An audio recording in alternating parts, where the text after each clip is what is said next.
শরীফ ওসমান বিন হাদি কোনো বিচ্ছিন্ন ঘটনা ছিল না।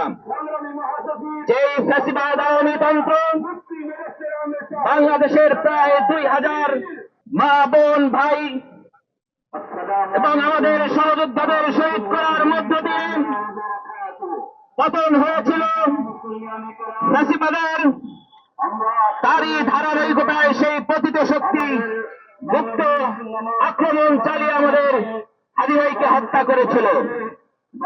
বাংলাদেশ আজও সেই আওয়ামী তন্ত্র থেকে পুরোপুরি মুক্ত হতে পেরেছে বলে আমরা বিশ্বাস করতে পারছি না। আজ আমরা দেখছি যে ম্যান্ডেট নিয়ে এই সরকার আসলো, সেই গণভোটকে তারা উপেক্ষা করার চেষ্টা করছেন, সংস্কারকে তারা উপেক্ষা করার চেষ্টা করছেন। এর মধ্য দিয়ে তারা কার্যত আমাদের শহীদ ভাইয়ের রক্তের সাথে বেইমানি করার চেষ্টা করছেন।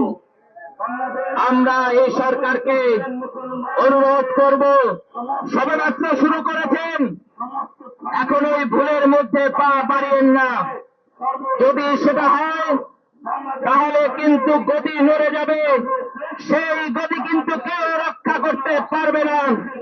সুতরাং আমরা সুস্পষ্টভাবে আজকে বলে দিতে চাই, বাংলাদেশের আগামীর রাজনীতি হবে জুলাইয়ের রাজনীতি, আগামীর রাজনীতি হবে শহীদ ওসমান বিন হাদি ভাইয়ের রাজনীতি, আগামী দিনের রাজনীতি হবে প্রায় 2000